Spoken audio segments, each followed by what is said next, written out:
그 어느 때보다 크고 작은 일이 많았던 18대 국회. 전기톱과 해머, 소방호스는 물론 지난해에는 민주노동당 김선동 의원이 본회의장에서 체류탄을 터뜨려 세계의 조롱거리가 되기도 했습니다. 화제의 트러블 메이커도 있습니다. 2010년 아나운서 비하 발언으로 새누리당에서 출당된 강용석 전 의원이 그 주인공. 이후 묻지마 비리캐기와 무차별 고소로 세간의 관심과 질타를 한몸에 받았습니다. 총선에서 낙마하면서 국회의원이 아닌 변호사로 활동하고 있습니다. 고소왕 이미지가 사건 수임에 도움이 된다고 자랑합니다. 인지도가 표에서는 별로 도움이 안 된 것 같은데 이 변호사에는 좀 도움이 되는 것 같아요. 네, 사건이 막 들어오더라고요. 왜냐하면 그 이미지가 뭐 고소고발 집착남 뭐 막 이런 거 막 그랬잖아요. 변호사 할 때는 왜 상대방을 완전히 진짜 끝까지 쫓아가서 하여간 뭔가 해줄 것 같은, 네, 끝내줄 것 같은 뭐 그런 그 이미지가 중요한데 딱 그런 이미지는 쌓았거든요. 이딴 돌출 행동으로 노이즈 마케팅을 한 강 전 의원의 총선 득표율은 4.3%. 선거비 보전 기준 득표율인 15%를 훨씬 밑돌아 연 6% 이자를 약속하고 모금한 총 2억 원의 펀드도 자력으로 상환해야 합니다. 국회의원도 떨어지고 가정 형편도 어려워지는 것 같고 그러니까 애들이 영이 벌써 자세가 달라진 것 같아요. 이번에는 중간고사에 굉장히 열심히 공부를 하더라고요. 선거도 나가시고 나니까. 선거요? 아니 선거 나갈 환경이 돼야죠. 근데 다시는 무소속으로 안 나가겠다 이런 생각은 이제 확고하게 했습니다. 지난 24일 국회의원회관이 시끌벅적합니다. 18대 임기 종료를 닷새 앞두고 이사가 한창입니다. 이번 이사가 더 정신없는 건 제2의원회관인 신관이 생겨서 의원 대부분이 방을 옮기기 때문입니다. 190개의 의원방이 있는 신관에 들어가기 위한 경쟁은 치열했습니다. 의원 선수와 나이가 입주 기준이 됐습니다. 직접 짐을 정리하는 재선의 새누리당 박민식 의원. 아니 이제 집 이사하면은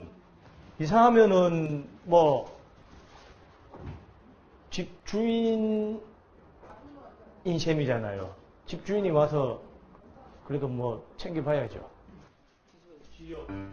중요한 물품은 직접 나릅니다.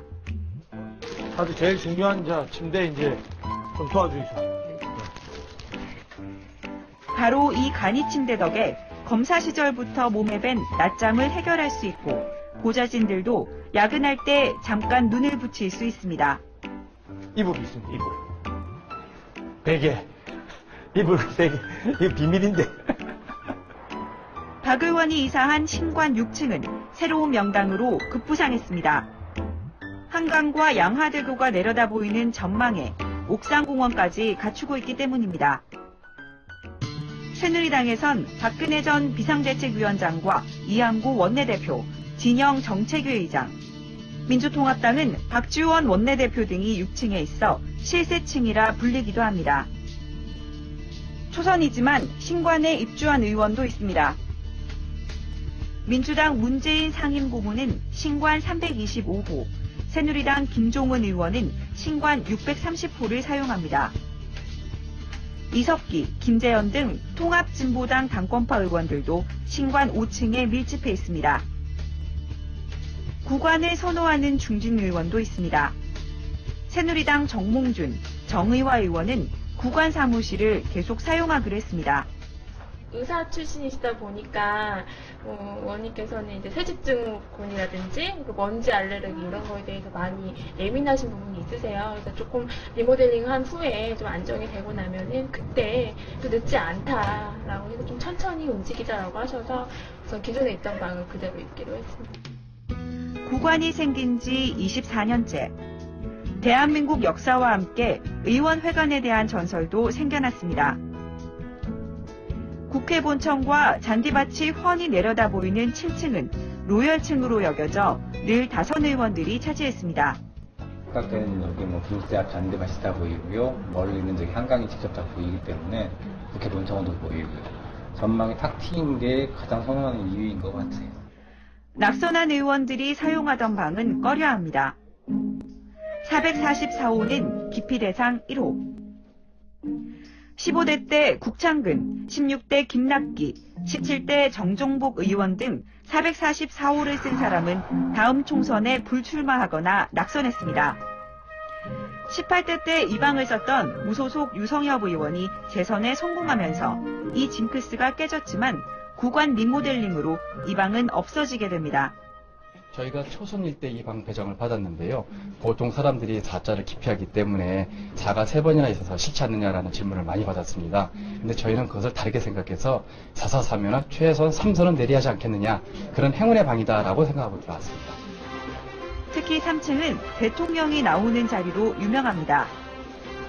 328호를 사용한 김대중, 312호를 사용한 이명박 의원이 대통령에 당선됐기 때문입니다. 신관이 생겨 새로운 명당 자리가 생기면서 구관 의원실에 얽힌 사연은 전설 속으로 사라지게 됐습니다. 화창한 초여름 날씨에 녹음이 짙은 강원도 춘천. 초선 의원 연찬회에서 만난 새누리당 비례대표 김상민 의원을 이곳에서 다시 만났습니다. 김 의원은 전국 백수연대 회원들과 함께 강촌역까지 17km를 걸으며 그들의 얘기에 귀를 기울입니다. 친구랑 맛있는 거 먹고 또 노래 같이 하고 또 마음을 같이 하는 일들을 하게 되면 좋은 현장 이야기들이 나오고 또 그것이 정책화되지 않을까 생각합니다. 한바탕 땀을 뺀 뒤 이들을 기다리고 있는 것은 바베큐 파티. 대학 시절 고깃집을 운영한 적이 있는 김 의원이 직접 주방장으로 나섭니다. 술잔을 기울이자 국민의 목소리를 외면하는 정치권에 대한 성토가 쏟아집니다. 그러니까 저는 좀 심하게 말하자면 정치인이 국민이 열심히 사는 삶을 방해만 안 해도 된다. 좀 방해만 안 해도 된다. 나는 개인적으로 진심이죠? 진심이죠. 그래야 돼요. 왜냐하면 다음번에 공천을 못 받을 거예요. 이런 말에서. 그래도 상관없다. 왜냐하면 현장은 벌써 이만큼 가 있는데 정치는 그제서야 막 하는 거죠. 근데 더 위험한 건 아는 척 하는 거야. 그렇죠. 더 위험한 거는. 실제로 알고 보면 안 하는 거야. 그 아는 척이라도 안 했으면 좋겠어. 그러니까 뭐냐면 이거 하는 거 이기고 싶어. 영화 미안, 이거는. 지금 다 왜 웃었겠어요. 다 같은 마음이거든. 공감의 웃음이야. 다 같은 마음이거든. 토론은 어느덧 흥겨운 노래로 이어지고 밤은 저물어갑니다.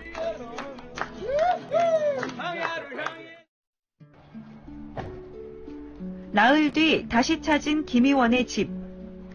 월세방으로 가파르고 좁은 골목길을 따라 100m를 걸어 올라가야 합니다. 1,000만 원, 60만 원인데 신촌 지역에서 이 방이 지금 벌써 3개, 뭐 거실 겸 저기지만 3개의 공간이 나오는데 1,000만 원, 60만 원 굉장히 사실은 좋은 조건이거든요. 대학생 자원봉사단 V원정대를 조직해 힘든 학생들에게 도시락을 나눠주는 일을 진행하다 보니 정작 돈을 모을 수가 없었습니다. 재산 등록을 위해 자산을 정리했더니 마이너스 351만 원이 나왔습니다. 올해 40살. 홍기가 꽉 찼지만 아직 여자친구가 없다고 털어놓습니다.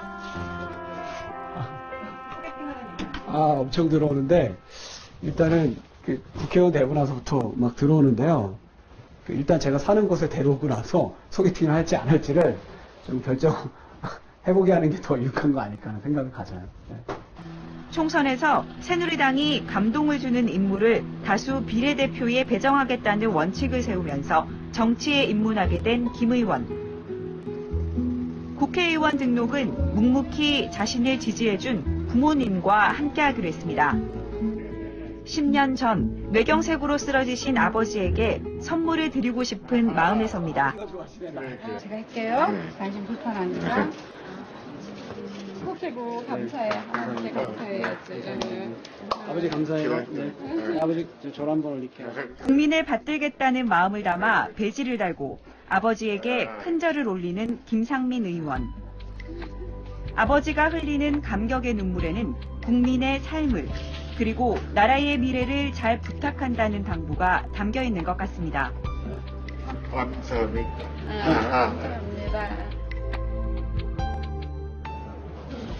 19대 국회의원들이 지난달 30일부터 배지를 달고 임기를 시작했습니다. 하지만 여야가 잠정 합의했던 5일 개원이 지켜지기 어려운 분위기입니다. 여야가 법안을 처리하는 상임위원장 자리를 두고 팽팽히 대립하고 있기 때문입니다. 18대의 경우엔 원 구성까지 88일이나 걸렸습니다. 하지만 국민들은 다시 한번 기대를 걸어봅니다. 19대는 18대처럼 민생법안이 폐기되고 정치 싸움하느라 국민을 돌보지 않는 일이 되풀이되지 않길. 금배지 달았다고 좋아하지 말고 그 무게감과 책임감을 통감하길 말입니다. 흥이 나는 실천으로 보여주셨으면 좋겠고 처음 마음가짐 그대로